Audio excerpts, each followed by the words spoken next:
I'm not sorry about nothing. No, it should never happen, but I ain't sorry. Feel me? Like, if I could go back, I'll go back, but I ain't sorry.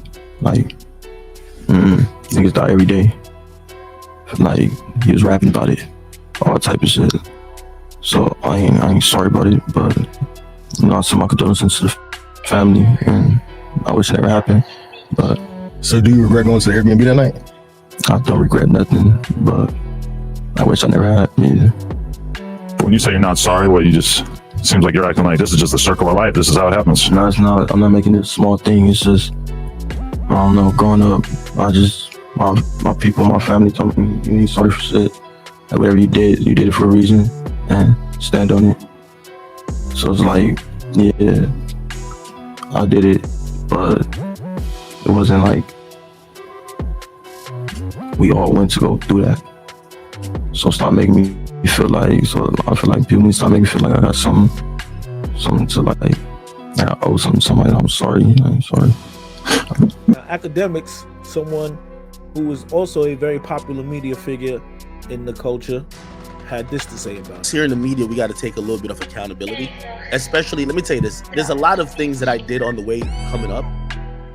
Even certain, maybe even extremes I went, even with the war in Chirac. Like, I wasn't Akademiks now. I wasn't the guy in the position where you're on a handful of people who could shift any rap narrative. You're one of the biggest outlets. Now that I am, there's things it's about, okay, I could this and just do it for the bag, and then it could be like, but you're already getting the bag. And you already are in the position to help control and mold how media affects this culture. Certain things you should be above, right? And again, Adam's my peer, so I ain't really talked down on him. But, I wonder if he knows the repercussions of what he's doing, right? When you interview Pop Smoke's killer, you basically tell and signal to the entire whole clout-chasing generation, if you murder someone, especially someone with a name, you have a platform. You murder, you rob, you do anything violent to, you have a platform and a safe haven to possibly get another type of clout or career. I think that's a dangerous precedent, very dangerous precedent. You get what I'm saying? Especially given the fact that what we do in media is predicated off covering these rappers' lives. You know what I mean? It's like, you kind of have to draw that line, right? It becomes slightly even more egregious when you realize, I think the nigga got paid for it. You know what I mean? So it's like, the nigga kills somebody in hip hop, a beloved figure, then gets paid to tell the story on a hip hop platform. Like, you're basically telling any random bum ass nigga, go rob, go shoot, go do anything to a rapper, and you will get a payday. Just bet you don't go to jail for too long, and you'll get a payday, guaranteed. Dangerous precedent. That's right. And Adam 22 responded about me interviewing Blockstar, Pop Smoke's killer. I didn't do that interview because I don't care. That's what a lot of people seem to think, is that Adam just doesn't give a fuck. That's not the case at all. I did that interview because I thought that it was an important historical record of somebody who was involved in one of the most tragic, insane stories in rap history. I knew Pop Smoke. I was texting him for probably a year. We spoke on camera for a couple minutes for Rolling Loud in 2019, like a few months before he passed. And I had a huge amount of respect for him. I'm not ignorant to what a gigantic impact he had on New York City. And I have nothing but respect for him, and definitely did not want to, enrage his friends or family. I actually wanted to do a piece of content that I thought they would be able to benefit from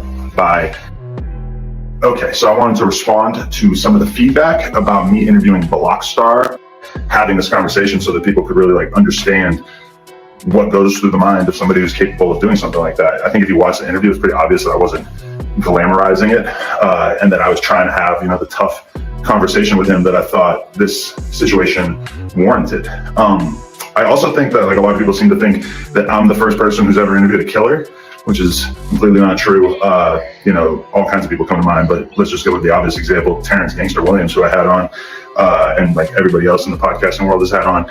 He says that he's killed over 40 people. And I haven't seen like even one single person say that I shouldn't be interviewing him. And I think the reason why is pretty obvious. Pop Smoke, famous rapper, beloved. Who did Gangsta Williams kill? Like 40 drug dealers / gang members that having this conversation so that people could really like 40 drug dealers / gang members that you and I don't know. So it's kind of hard to like work up that empathy. But when you really look at it, I mean, O.J. Simpson did all these fucking interviews.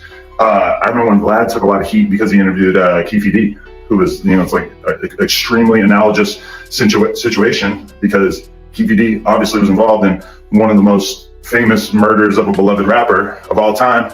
And I thought that it was pretty impressive that Vlad stood on his principles and did that interview because it was an important story to be told. Just like No Plug, after he killed Bankroll Fresh, he went and did an interview with Vlad, and I thought that was incredibly important. I thought it was very brave of Vlad that he actually went through with it, because that was an important interview in terms of us understanding that it wasn't like he just maliciously went and killed this dude. There was a shootout between two people who didn't get along. One person died. The person who died was the famous rapper, and so everybody, like 40 drug dealers / person died. The person who died was the famous rapper, and so everybody like got on Vlad's case because he interviewed somebody that took somebody that they liked out of this world. But the truth is that interview corrected the record for a lot of people and let them know how that situation really went down.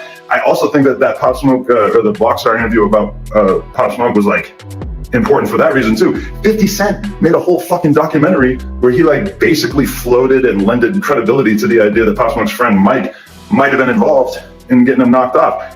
I think that interview was like extremely important, just answering questions that Pop Smoke fans had. And I think that those same people, like, they watch that interview and they feel mad and they don't really know what to do with that anger. But the truth is that piece of content, if you're a Pop Smoke fan, is like way more informative than anything else that has came out since he died. So to me, it was important to have that person died patient. And I also I knew at that time that he was going to go do the interview with somebody else if I didn't do it. So I felt like I was uniquely capable of having a fair conversation with somebody who may have done something horrible, but ultimately at the end of the day, it's a human being who came out of a fucked up environment. And I think that interview tells that story without glamorizing killing at all. I hope that nobody came away with that conclusion, because that to me is pretty insane.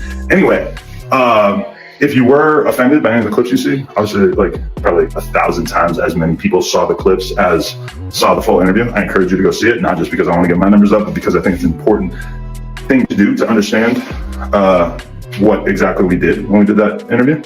And also, I care about one thing, and I care about one thing more than anything else, and that's feeding the streets, giving the streets what they want. What are the streets exactly? I mean, it's kind of a general term. I'm talking about like the people in the hoods. I'm talking about the gang members. I'm talking about the YouTube commenters. There's a lot of overlap. So what they want to see is really what I'm trying to bring to the table. So, I see a lot of people who are kind of from outside the niche that I occupy who seem very upset about this. But I know that on my side of things, everybody that I know was incredibly excited to see that interview. It was like one of the most anticipated interviews of the year. See, what we have with Adam and Vlad is that these are people who are not of our culture, who have come into the culture and been able to build media outlets in our culture, profiting off the stories of the youth in our culture who come from these backgrounds and come from these areas.